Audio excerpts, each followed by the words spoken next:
Welcome to another vlog. कैसे हैं आप सब? आई होप सब खैरियत से होंगे।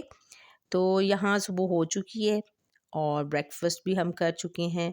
इसके बाद हाउस क्लीनिंग स्टार्ट करने लगी थी, तो मैंने सोचा कि मैं अपनी मॉर्निंग रूटीन में जो हाउस क्लीनिंग है वो मैं आपके साथ शेयर करूं, क्योंकि जब हम किसी को घर साफ़ करते हुए देखते हैं, क्लीनिंग करते हुए देखते हैं, तो हम मोटिवेट होते हैं। और जब मोटिवेट होते हैं, मोटिवेशन इस तरह मिलती है कि हमारा भी दिल करता है कि हम भी अपना घर जो है ना वो उसको साफ़ करें।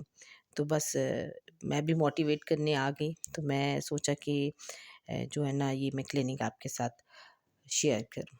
तो कभी-कभी ऐसा होता है कि जब मैं जल्दी उठ जाती हूँ ना, तो ये है कि किचन के काम स्टार्ट हो जाते हैं, और जब किचन के काम स्टार्ट हो जाते हैं तो फिर बंदे का आधे से ज़्यादा दिन जो है वो किचन में ही गुजर जाता है।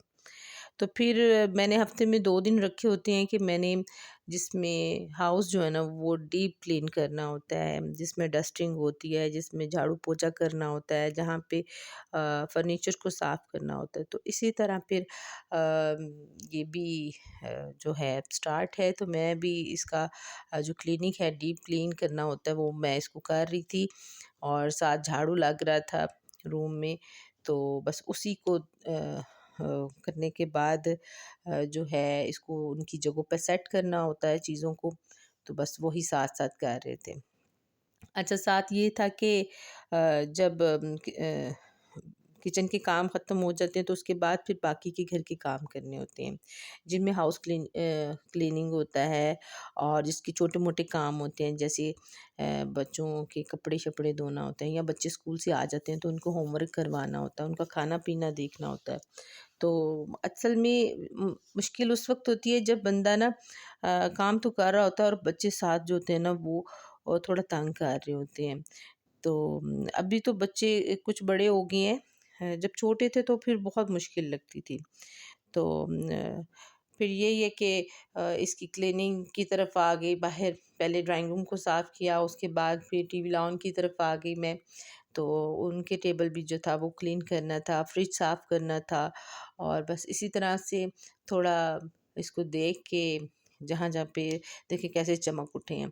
तो पहले यही है कि पहले मैं डस्टिंग कर लेती हूँ, जो इनके मिरर होते हैं उनको साफ़ कर लेती हूँ, और उसके बाद फिर उसको वॉश कर लेती हूँ फ़र्श को, फिर जहाँ पे पोछा लगना होता है वहाँ पे पोछा लगा लेती हूँ। ये देखिए कितना साफ़ हो गया, डस्टिंग भी हो गई, सारा नीट एंड क्लीन हो गया। अच्छा, उसके बाद फिर आ गई बारी है किचन की। फिर अब किचन की तरफ जाना था, तो किचन जो था ना उसको साफ़ करना थोड़ा मुश्किल होता है, उसको टाइम लग जाता है। तो मेरी कोशिश होती है कि मैं किचन से पहले थोड़ा घर को देख लूँ, इसकी क्लीनिंग कर लूँ, रूम्स वगैरह की, टीवी लॉन की। तो फिर मैं किचन में आई तो फिर ये हब था, तो हब पता है फिर जब हंडिया पकती है तो फिर चिकनाई जो होती है या भाप होती है उससे फिर वो दीवारें, हब और चूल्हा जो है ना वो जो है वो काफ़ी गंदा हो जाता है। ये देखिए कितनी चिकनाई है, और इसको मुझे साफ़ करना है। और मैं इसको पहले मैंने इसको कर लिया था इसके साथ डिश वॉशर के साथ, पहले मैंने इसको क्लीन कर लिया था, उसके बाद फिर मैंने इसको टिश्यू के साथ जो है ना मैंने इसको पूरा प्रॉपर क्लीन किया था। तो ये देखें कैसे चमक उठा है, और ये इसकी अभी थोड़ी-थोड़ी जो इसकी चीज़ें नज़र आ रही हैं वो भी अभी आपको नज़र आएँगी, ये भी क्लीन हो जाएगा।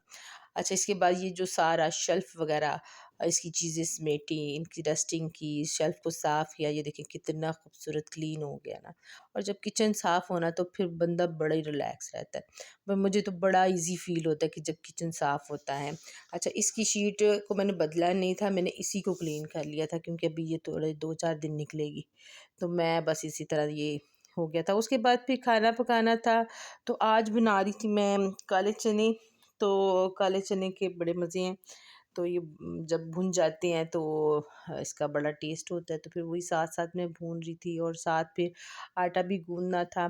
तो आटा को मैंने इसको गूँद के रखा, फिर साथ-साथ हंडिया को भी देख रही थी, क्योंकि साथ-साथ फिर एक काम तो नहीं ना, फिर छोटे-छोटे मोटे सारे काम करने होते हैं।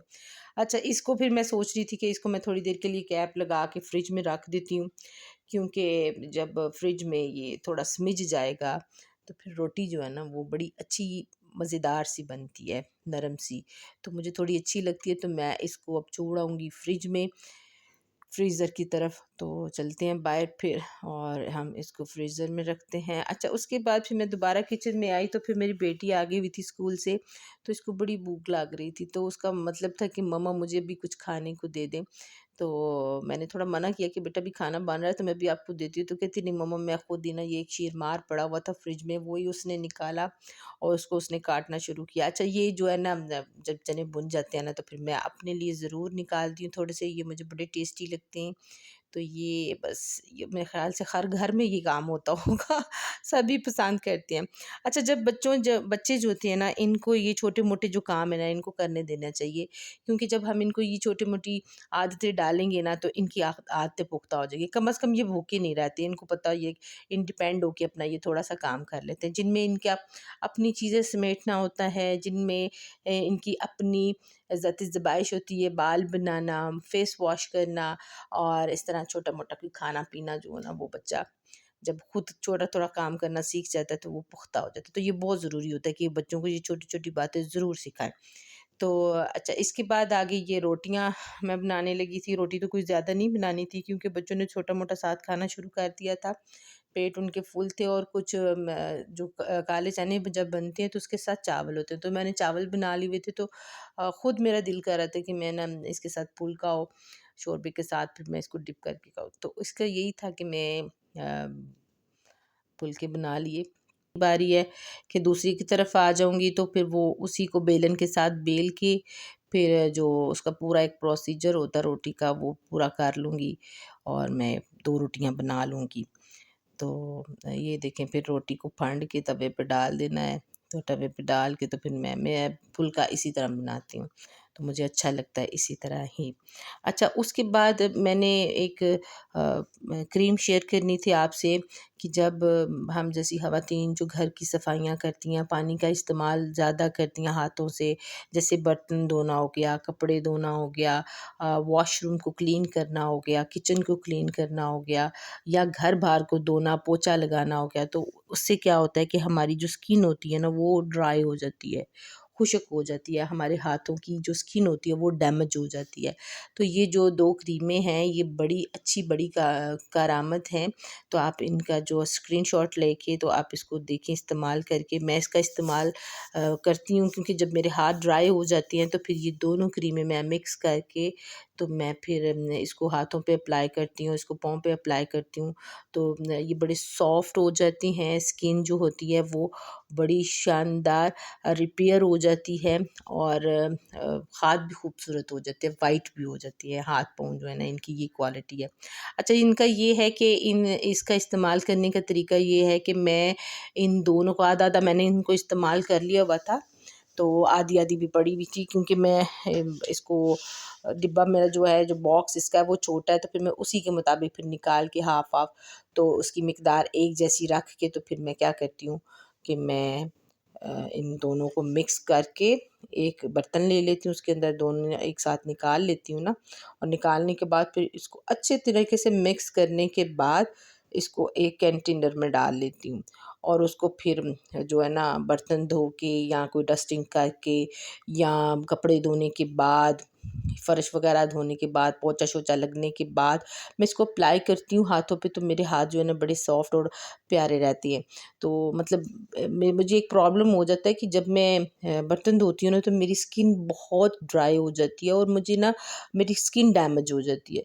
तो फिर मैं एक डॉक्टर के पास गई तो फिर मुझे उन्होंने यही बोला कि आप इसको करिए। और इसके अलावा ये जिन बच्चों को एक्ज़िमा, जिनकी स्किन जो है उतरती है, डेड स्किन उतरती है, पीलिंग हो रही होती है, तो वो पता है बड़ी खुरदरी सी स्किन हो जाती है, तो ये आप उस पे भी अप्लाई करें तो ये बड़ी शानदार है। हाँ जी, इसके बाद जो ये रैशेज़ हो जाते हैं, रैशेज़ के लिए बड़ी अच्छी है।